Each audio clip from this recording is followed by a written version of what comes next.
Hello everyone, how are you? We are group number 7, Agustina, Daniela and Mónica, and today we are talking about native speakerism. Native speakerism is a matter of concern for us as English teachers.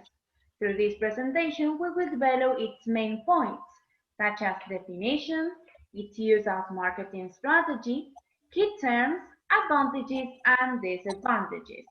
First of all, I will answer the following question. What is native speakerism?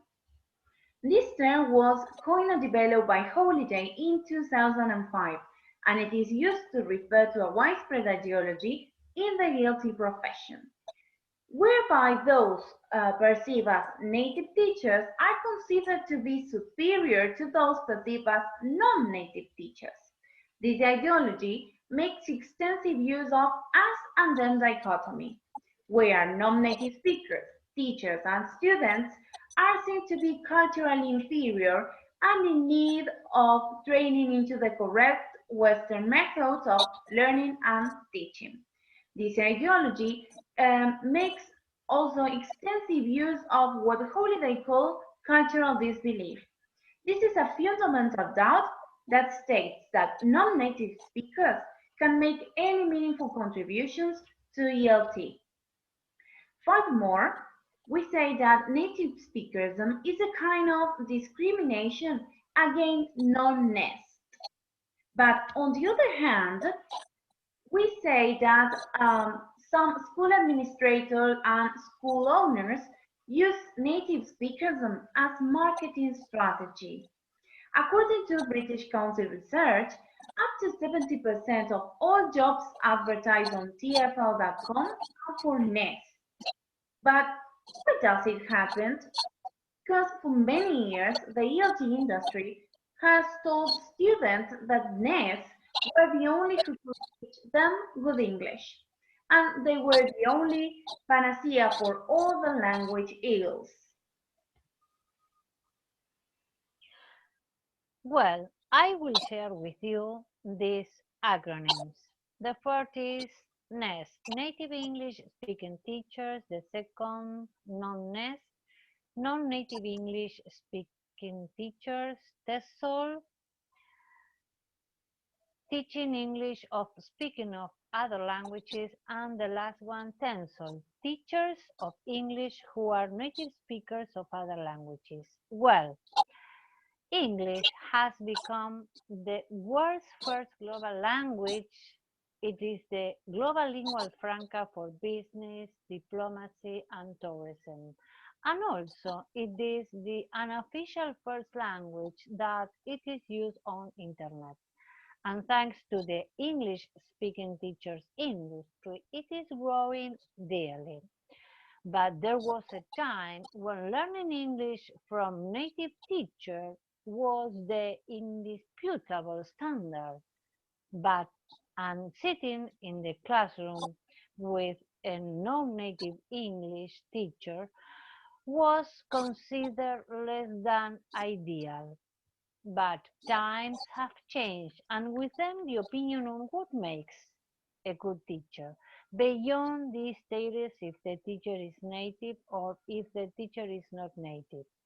Since Peter Meyers opened the debate in his book The Non-Native Teachers in 1994, a number of academics have researched this topic of native speakerism around the world, and they have concluded that this preference of hiring native teachers is at best discriminatory. Despite of this, it is still common to find job advertisements only for native teachers.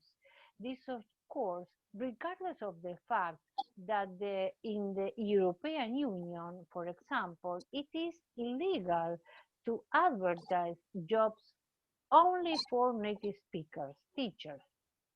Other regions or countries advertise for both native teachers and not native, but then offer much lower salaries for the non-native teachers. Well, for that reason, Silvana Richardson prefers the term TENSOL, teachers of English who are native speakers of other language. because the other one brings discrimination and unequal opportunities. Now we're going to talk about the potential pros and cons of nest and no nest. The debate on native speakerism is for no nest to be hired in the same basis as nest, because there are pros and cons in both native and non-native teachers. One of nest pros is that native speakers have good English proficiency. Things like idioms, phrasal verbs, meaning of words, fixed pronunciation of the language, and all the things that a native doesn't even have to think about. The disadvantages of a native speaker teacher appear to be the reverse of the advantages of a non-native. So I'm going to mention the pros of being a no-nest. According to the linguist Peter Mayesh, the author of the book The No-Native Teacher, no nest can teach language learning strategies more effectively because they have to go through the same process of learning English as a foreign language. Also, no nest can better anticipate language deficiencies and language difficulties because they know what the difficulties of the English language are. Finally, no nest share L1 with the learners, so they can translate the English words for learners to understand into their shared mother tongue. What about the future? Will native speakerism continue? Well, there are many factors involved in perpetuating this idea that native speakers are better language models and better teachers. Some advertisements only for natives reinforce the wrong idea that nest is best. Instead of promoting more important things such as professionalism, qualifications, skills, experience, and competence.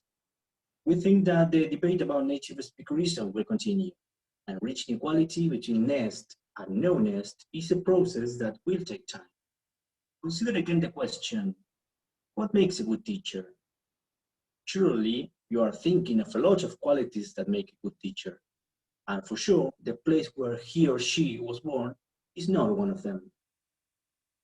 Thanks for watching our presentation, and before you leave, please go to the link before we leave on the presentation and play a game that we prepare for you. Thank you.